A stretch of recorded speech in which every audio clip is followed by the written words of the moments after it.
Assalamualaikum warahmatullahi wabarakatuh dan selamat pagi murid-murid cikgu. Baiklah, hari ini kita akan belajar tema pupuk perpaduan unit 15, perpaduan memajukan negara, dan tajuk kita pada hari ini ialah perpaduan menjanakan pelaburan. Standard pelajaran kita pada hari ini ialah 20.4.3 iaitu membaca dan memahami maklumat yang tersurat dan tersirat untuk membuat keputusan dengan memberikan alasan. Baiklah, pada akhir pembelajaran, cikgu nak murid-murid cikgu dapat memadankan 3 isi tersurat dengan isi tersirat yang betul dan memberikan pendapat yang sesuai terhadap soalan yang diberikan. Baiklah, murid-murid cikgu boleh buka buku teks halaman 84. Okay, di situ ada teks tentang perpaduan menjanakan pelaburan. Baiklah, murid-murid boleh baca bersama-sama dengan cikgu. Boleh ikut cikgu baca. Perpaduan menjanakan pelaburan. Encik Lauren telah dibawa oleh Encik Zakaria menyaksikan perarakan Citrawarna Malaysia. Perarakan yang gilang gemilang itu diadakan di Dataran Merdeka, Kuala Lumpur. Perarakan tersebut telah berjaya menarik kunjungan ribuan penonton. Mereka terdiri daripada rakyat Malaysia yang berbilang bangsa serta pelancong asing. Menerusi acara tersebut, Encik Lauren dapat melihat keutuhan perpaduan rakyat Malaysia. Semangat kerjasama dan sikap toleransi begitu terselah dalam diri para peserta. Tanpa mengira perbezaan budaya dan agama, mereka telah bersepakat untuk menjayakan acara tersebut sehingga selesai. Mereka bersatu hati dan berganding bahu untuk menjayakan perarakan tersebut. Sepanjang berada di Malaysia, Encik Lauren berasa sungguh gembira. Penduduk Malaysia ramah tamah dan berbudi bahasa. Tidak timbul sedikit pun rasa bimbang dalam hatinya kerana negara Malaysia aman sejahtera. Encik Lauren juga berasa amat kagum. Perpaduan kaum yang utuh mewujudkan suasana harmoni. Keharmonian amat penting dalam usaha memajukan negara. Bagi golongan pelabur sepertinya, beliau akan sentiasa berhati-hati untuk membuat pelaburan. Beliau perlu mengambil kira faktor keamanan sesebuah negara sebelum membuat keputusan. Baiklah, cikgu harap murid-murid telah ikut cikgu membaca dengan betul.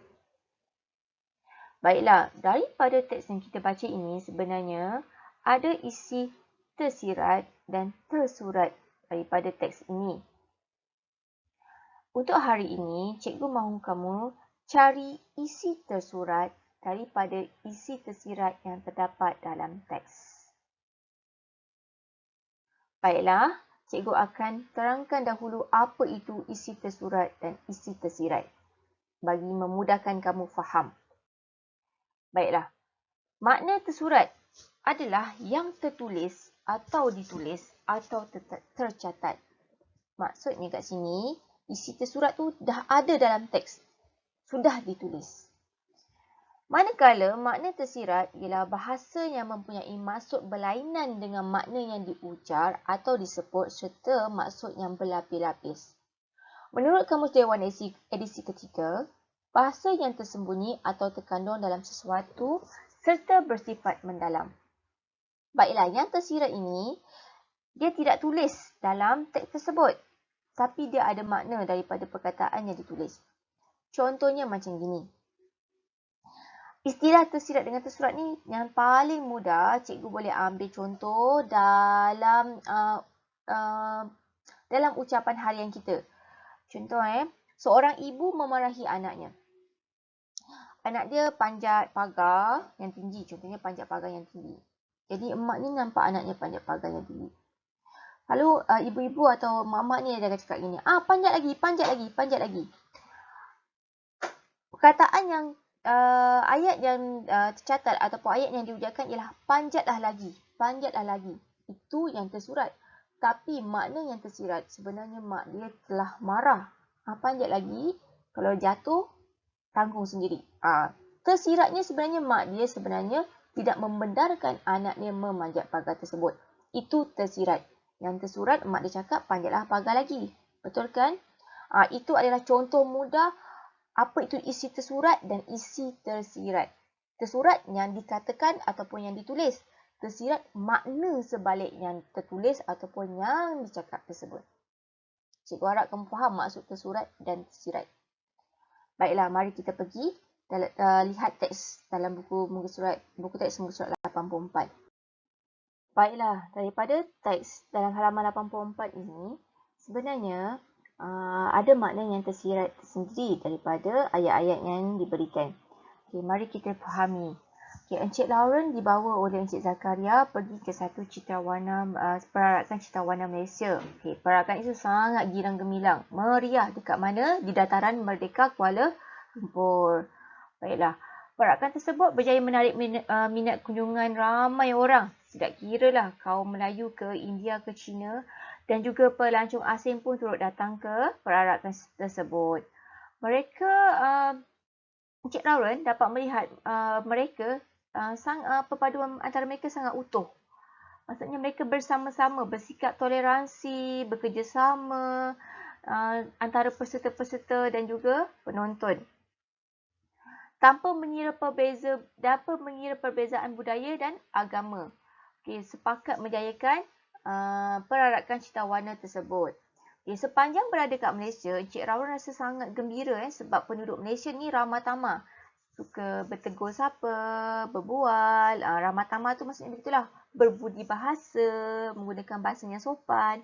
Tidak timbul sedikit pun bimbang dalam hati antara rakyat Malaysia ni semasa kita berinteraksi. Maksudnya, orang Melayu boleh pergi ke kedai Cina untuk membeli barang. Orang India boleh datang ke kedai Melayu. Boleh sama-sama pergi ke taman. Okey, Encik Lauren juga berasa amat kagum sebab perpaduan kaum yang utuh mewujudkan suasana yang harmoni. Bila bersama-sama, jadi persekitaran kita menjadi harmoni. Jadi Encik Lauren sangat kagum dengan Malaysia. Jadi seperti mana kita ketahui, Encik Lauren ni adalah pelabur. Jadi pelabur-pelabur ni memang sangat menyukai atau suka negara yang harmoni dan aman. Kerana dia ambil kira faktor keamanan bila seorang mahu membuat perniagaan di sebuah negara, mereka akan melihat faktor keamanan negara tersebut. Baiklah, daripada teks tersebut, cikgu nak hari ini kamu cuba cari makna tersirat dalam teks yang diberikan.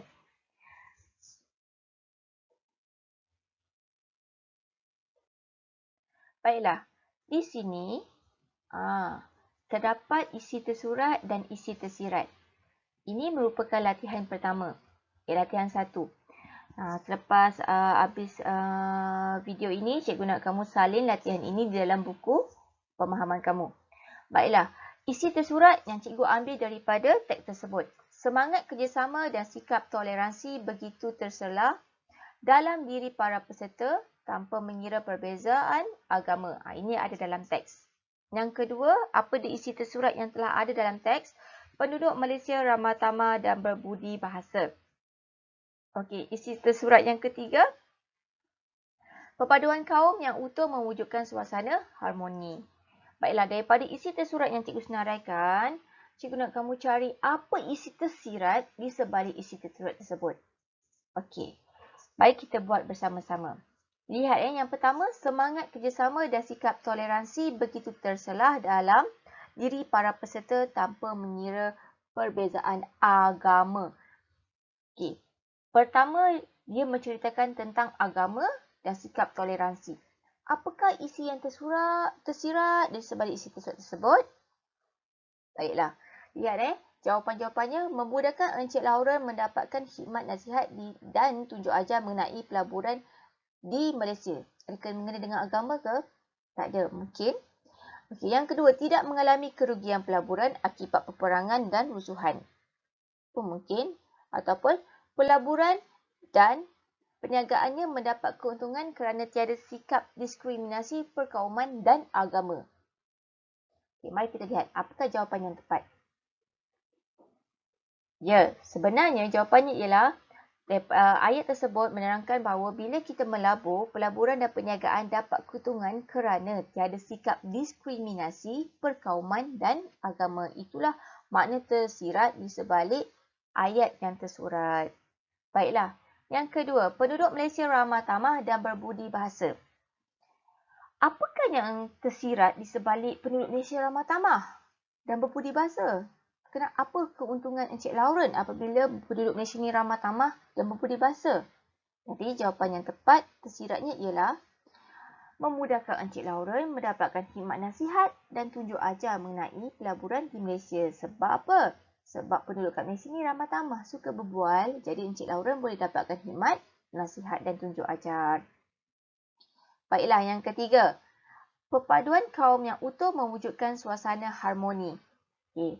Jadi jawapannya mestilah tidak mengalami kerugian pelaburan akibat peperangan dan rusuhan kaum. Sebab kaum di Malaysia harmoni, jadi mesti tiada peperangan dan rusuhan.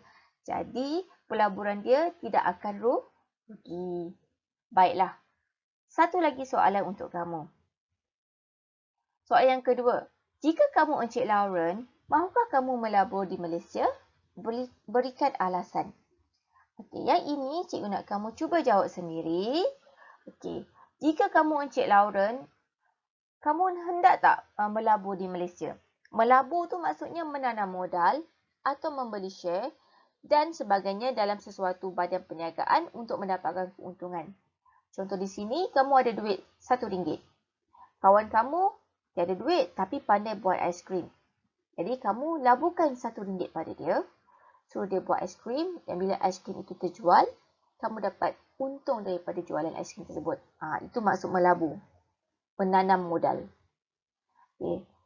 Boleh faham murid-murid? Jadi tugasan hari ini, kamu perlu menjawab soalan dalam latihan 1 dan 2 yang cikgu berikan tadi. Kemudian salin semula soalan dan jawapan dalam buku pemahaman kamu. Dan ingat, pastikan anda baca dan fahami soalan dengan betul sebelum menjawab. Baiklah, selamat menjawab.